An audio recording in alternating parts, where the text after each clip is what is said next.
Good morning అన్నయ్య. Good morning. ఇదిగోనమ్మా నీకు కాలేజ్ ఫీజుకి డబ్బు. Thank you. ఇది నీకు. థ్యాంక్స్ అన్నయ్య. ఆగో, కాలేజీ ఫీజు ఓకే, నీకు ఫీజు ఏమిటే? నీకెందుకు? చూడు, సొంతంగా సంపాదించి డబ్బు ఖర్చు పెట్టుకో, అంతేగాని మరొకరు సంపాదించిన డబ్బు ఖర్చు పెట్టుకోవడం తప్పు. సంపాదించేది మగవాడు, ఉద్యోగం లేకుండా ఉపన్యాసాలు ఇవ్వడం గొప్పతనం కాదు. రైట్, ఏదో అన్నావు కదా అని సరదాగా అంది. కావాలన్నదా ఏమిటి?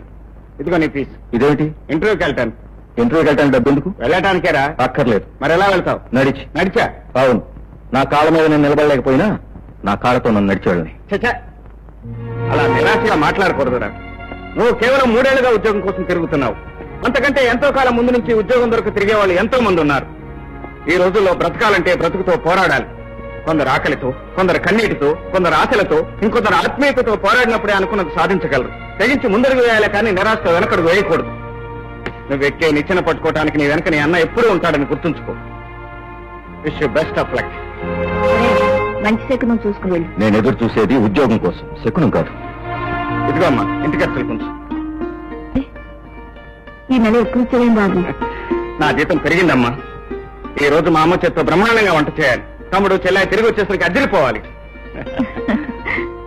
మిస్టర్ కృష్ణమూర్తి, ఇలా రండి,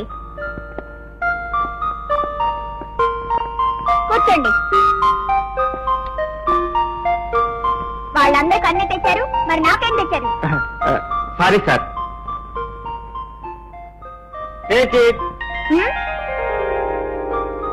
థ్యాంక్ యూ. అన్నయ్య, మరంతా ఇంటికి ఇచ్చేస్తే నీకేమొద్దా? నాకు మీరు కావాలరా?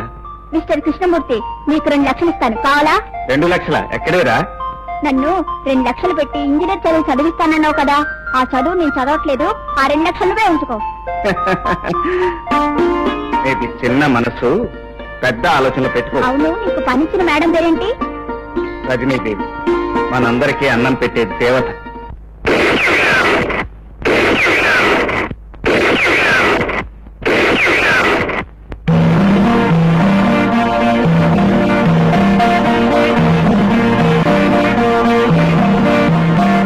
నమస్కారం అమ్మా రజనీదేవి గారు. చెప్పండి. వేణుగోపాల స్వామి వారి ఆలయం చాలా పురాతనమైనది, చరిత్ర గలది. కానీ ఇప్పటి వరకు ఆ స్వామివారికి ఎటువంటి అలంకరణలు లేవు. అయితే అందువల్ల ఆ శ్రీవారికి బంగారు కిరీటం, వజ్రాల పిడిబాకు, వెండి తొడుగు తొడిగించాలని నా ఆకాంక్ష. అందుకని విరాళాలు కావాలి, అంతేనా? చిత్తం తంపోటి వాళ్ళు ఆ దేవుణ్ణి ఆదుకోకపోతే ఇంకెవరు ఆదుకుంటారు చెప్పండి? దేవునికి విరాళాలు ఇచ్చేంత గొప్ప వాళ్ళమన్నాను. తమరు క్షమిస్తే ఈ రోజుల్లో భగవంతుడి విలువ ఆ రాతి విగ్రహాల్లో లేదమ్మా, దానికి అలంకరించే ఆభరణాల్లో ఉంది, ఆరగింపు చేసే నేతి నైవేద్యాల్లో ఉంది. అవునమ్మా, ఈ రోజుల్లో డబ్బు, వైభవం, ప్రచారం ఉన్న దేవుడికేనమ్మా భక్తుల నివాళులు. నోరు ముయ్యండి. ఈ సృష్టికి జీవన ప్రదాత భగవంతుడని నమ్మి ప్రజలు ఇంకా భక్తితో బతుకుతున్నారు. మీ స్వార్థం కోసం, మీరు బతకడం కోసం, మీ పూజల కైంకర్యం కోసం ఆ భగవంతుణ్ణి విత్తగాన్ని చేయకండి. వెళ్ళండి. అందుకే దేశ పరిస్థితి తారుమారైపోయింది. బడికి వెళ్లే విద్యార్థి బతికి ఏమిటో అని మేము అల్లాడిపోతుంటే గుడిలో పనిలేని దేవుడి గురించి చర్చ ఏమిటి? ఇంతకీ మీరెవరు? నేను గాంధీ గారి 4వ శిష్యుడమ్మా. 4 సార్లు వారితో లాఠీ దెబ్బలుతున్నాను, 5 సార్లు జైలుకు వెళ్ళాను, 6 సార్లు ఆంగ్లేయులు ఎదిరించి పోరాడాను.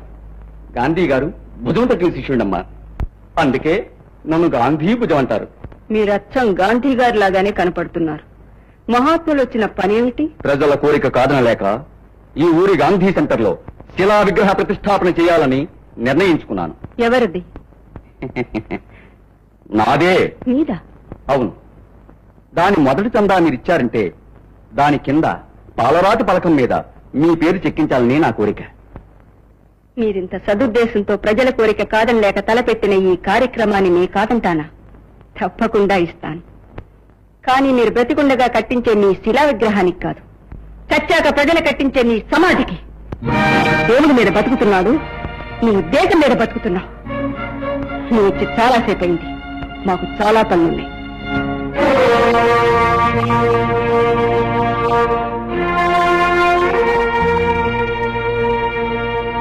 ఆగండి. మీరు వెళ్ళిపోతున్నారే? మీరు చెప్పకుండానే అర్థమైందమ్మా.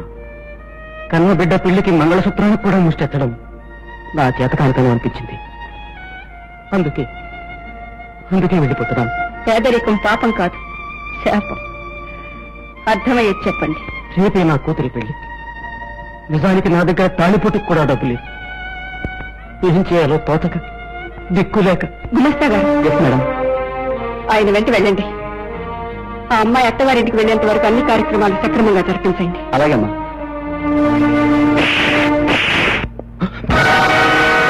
చెప్పు, కోర్టులో ఎందుకు అబద్ధం చెప్పావు? కళ్ళు లేని న్యాయస్థానంలో నీలాంటి ద్రోహులు చెప్పే తప్పుడు సాక్ష్యమే చట్టం అవుతుంది కదా అని ఎందరు నిర్దోషులు బలి పెడతారు. ఇక్కడ నిన్నెవరూ రక్షించలేరు. 1,000 మంది నీ తొత్తులు అడ్డుపడినా వాళ్ళ కళ్ళ ముందే నీ గుండెల పిండి నీ దాన్ని బయటికి తీస్తాను. చెప్పు. చెప్తాను. నన్నేం చేయదు. చెప్పింది చేయించింది ఆ నాగభూషణం. నిజానికి హత్య చేసింది రజనీదేవి గారి రైతు కాదు, ఆ నాగభూషణం మనుషులే. నేను డబ్బు కాసిపడి డబ్బు కోసం గడ్డి తినే మనిషి కంటే గడ్డి తిని బతికే పశువే మేలని నీలాంటి వాళ్ళు నిరూపిస్తున్నారు.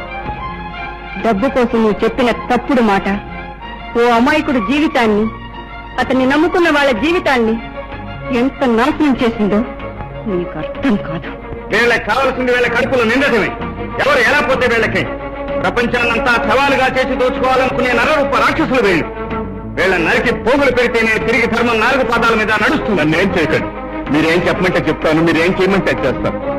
నిజం. చూడు, 21వ తారీఖున నువ్వు స్వయంగా సాక్ష్యాలతో సహా కోర్టుకు రావాలి. జరిగింది జరిగినట్టు చెప్పి ఆ నిర్దోషిని విడిపించాలి. ఒకవేళ నువ్వు హాజరు కాలేదా ఈ ప్రపంచం నుంచే నీ పాత్ర గైర్హాజరైపోతుంది. గుర్తుంచుకో.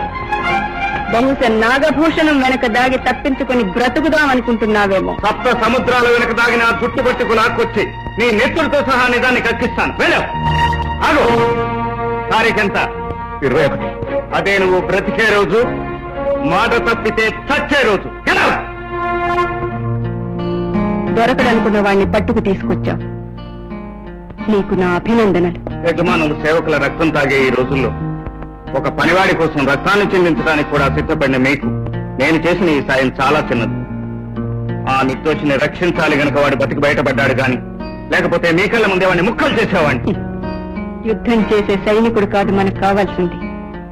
స్వార్థంతో యుద్ధాన్ని తలపెట్టిన ఆ రాజు కుంభస్థలాన్ని బద్దలు కొట్టాలి. అది నా లక్ష్యం.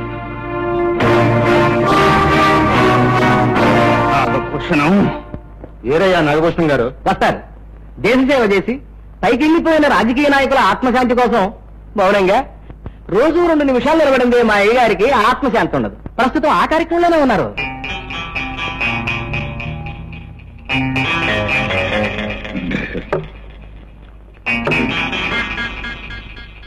బయట పెద్దలు వచ్చి కూర్చున్నారు దర్శనం కోసం. వాళ్ళ కష్ట సుఖాలు ఇన్ని వస్తాను.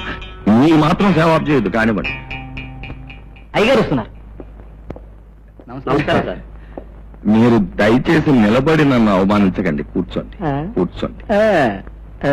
నిలబడి. తప్పు తప్పు నా కోసం కాదు, పద్ధతి కోసం. చెప్పండి, మీకు నేను ఏం సేవ చేసుకోగలను?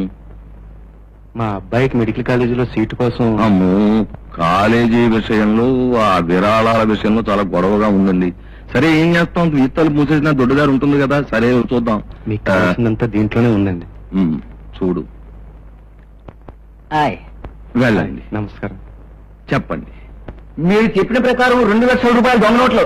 నెమ్మది నెమ్మది. మీరు చెప్పిన ప్రకారం 2 లక్షల రూపాయలు దొంగ నోట్లు మార్చుకున్నాను. ఇదిగోండి వాళ్ళు. వెళ్ళండి. తర్వాత ఇంకెవరూ లేరండి. ఏమిటి, ఇద్దరేనా? అవునండి. ఏమిటయా, ఊళ్ళో పాపాలు చేసే వాళ్ళ సంఖ్య మరీ రోజు రోజుకి తగ్గిపోతున్నట్టుగా ఉంది. ఏదో పిల్లల పుట్టకన్నా ప్రభుత్వం వారి పద్ధతి ప్రవేశపెట్టినట్టు పాపాత్మలు అరికెట్టడానికి ఏం పద్ధతి ప్రవేశపెట్టలేదు కదా. నాగభూషణం గారు. రాజారవి? అవును సార్, నేనే. నిన్ను తాగి బజార్లో తిరగొద్దన్నాను కదయ్యా. నేను తాగలేదు సార్. అంటే బాత్రూమ్ లో కాలు సరిపడ్డావా? లేదండి. రజనీదేవి ఆ కృష్ణమూర్తి చేత చిత్త కొట్టించింది. రేపు నేను వాళ్ళ కోర్టులో సాక్ష్యం అనుకూలంగా చెప్పకపోతే మద్దతు చేసేస్తా ఉన్నారు. నువ్వేం నిర్ణయించుకున్నావు?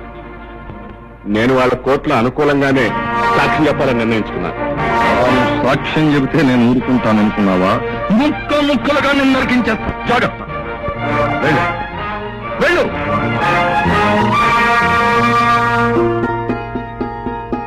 సుధా, పంతులమ్మ గారు, రెండంతస్తుల మేడ, 2 కోట్ల ఆస్తి, 2 తరాలకు సరిపడే పరపతి ఉన్న నువ్వు ఏమీ లేని దానిలా బడిలో పాఠాలు చెప్పడం చిచి నాకేం బాగాలేదు. ఎన్ని ఉన్నా ఈ ఇంట్లో ఉండవలసినవి 2 లేవు. అమ్మ, ఆప్యాయత. నీ దుర్మార్గాన్ని భరించలేక అమ్మ బలైపోయింది. డబ్బు సంపాదించి జాతిలో పడి నువ్వు ఆప్యాయతను మర్చిపోయావు. వాటి కోసం నేను ఆ దేవాలయానికి వెళ్తున్నాను. పవిత్రమైన చిరునవ్వులతో ఉండే ఆ పసిబిడ్డల మధ్య తిరుగుతున్నప్పుడు కలిగే ఆనందాన్ని నువ్వు ఎప్పుడైనా అంచనా వేయగలిగావా? నీ కోసం కావాలంటే ఆ బడిని మన ప్రహారీలో కట్టిస్తాను. పాపిష్టి డబ్బుతో మీరు స్వర్గాన్ని కొని తెచ్చినా నాకు అక్కర్లేదు. నువ్వే వద్దంటే ఇవన్నీ ఎవరి కోసం చెప్పమ్మా. నువ్వు తింటావని ఖరీదైన పదార్థాలు ఎన్ని సిద్ధం చేయించానో చూడు. తిండిలే కళ్ళలాడే ఈ సమాజంలో నువ్వు ఈ ఇంట్లో పుట్టడం నువ్వు చేసుకున్న అదృష్టం. అనురాగం లేని ఐశ్వర్యంలో పుట్టడం నా దురదృష్టం. నాకెందుకు నాన్న ఇవన్నీ? రకరకాల వంటకాలతో నా కడుపు నిండుతుంది అనుకున్నారా? అదుగో ఆ గిన్నెలో మీరు కష్టపడి సంపాదించిన డబ్బుతో కాస్త గంజిపోసి తాగమ్మానంటే నేను సంతోషంగా తాగంట్రా. ఆ ఊపు, ఆ చూపు, ఆ వయ్యారం, ఆ నడక, ఆ స్థైలే వేర్రా. కొలుచుకు తర్వాతండి.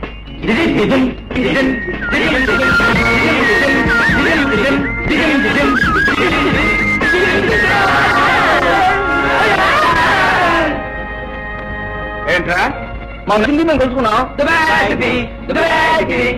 మీరు నాకు నచ్చి పొలమంటారా? కొలుచుకో.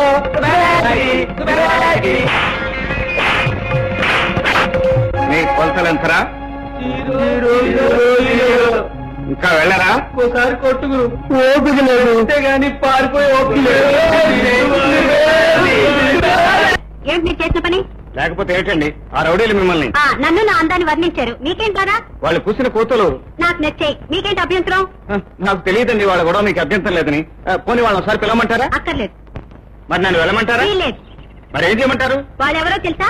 బహుశా మీరు రోమియోలో ఉంటారు. నాన్సెన్స్. వాళ్ళు నా బాడీ గార్డ్.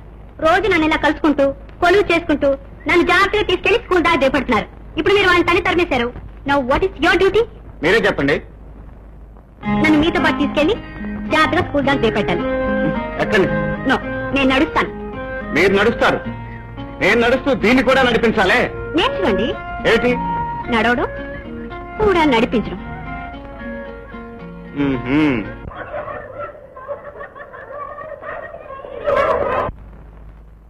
చూడండి, పుస్తకాల్లోని పాఠాలు నేను నేర్పుతాను, మీరు నేర్చుకుంటారు. కానీ ఎవరు చెప్పకుండా మీరు నేర్చుకోవాల్సింది ఈ ప్రపంచంలో చాలా ఉన్నాయి. తెల్ల కాగితం లాంటి మీ మనసులో మొదటి మాట రాసే సమయం ఇది. జీవితాన్ని మీరు అర్థం చేసుకోగలిగితే ఎవరికి మీరు భారం కారు. సారీ టీచర్, మాకు చెప్పాల్సింది మీకు తెలిసింది కాదు, మాకు అర్థమయ్యేది. శ్రీరామ్, ఈ 3 కోతుల్ని చూసారా? వీటి అర్థం ఏంటో తెలుసా? బాబూజీ మన మంచిగా బ్రతకడానికి 3 ముఖ్యమైన సూత్రాల్ని బోధించాడు.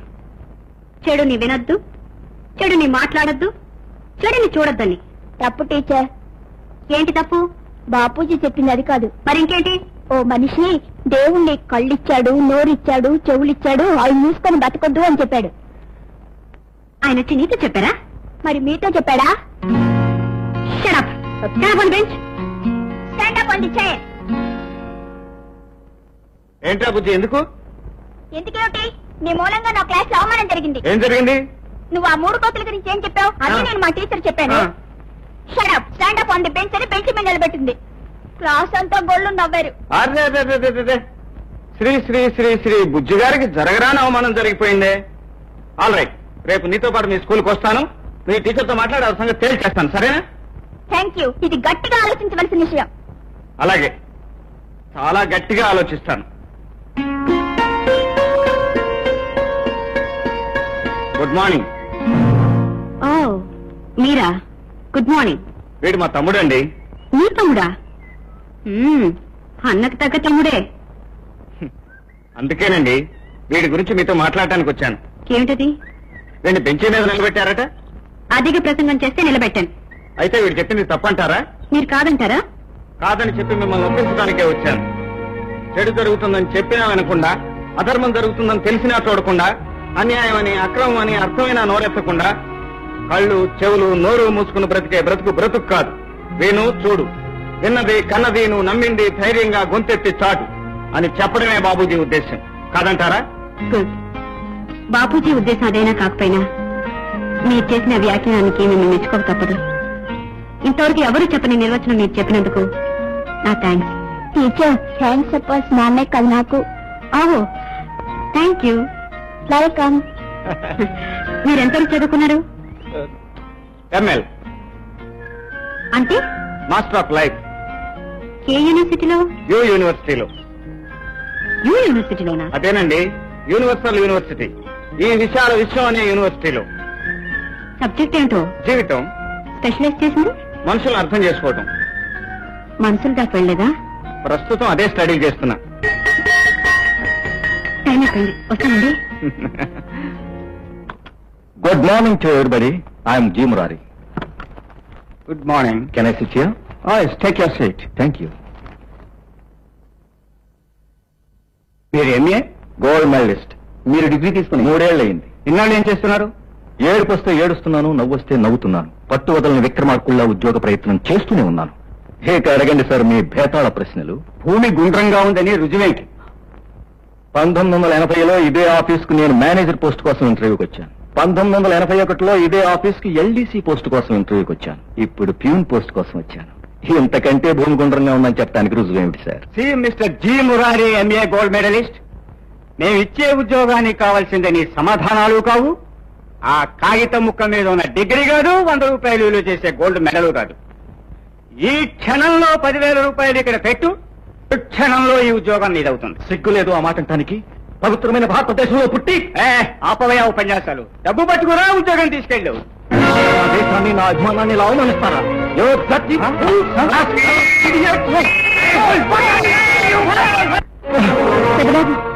ఏమిటి, ఏమైంది? ఏముంది, రోజు ఉండేదేగా. అర్థం లేని ఉద్రేకం, అనవసరమైన ఆవేశం, ప్రతి చోట పోట్లాట, రోజుకో దెబ్బలాట. ఒరే చిన్నబాబు, ఏమిట్రా ఇది? వాడు అసలే సంసారంతో సతమతమైపోతుంటే ఎందుకురా వాడిని అలా బాధ పెడతాం? నేనేం చేశాను? ఆయన ఏమైనా బాధ పెట్టానా, హింసించానా? లేదు,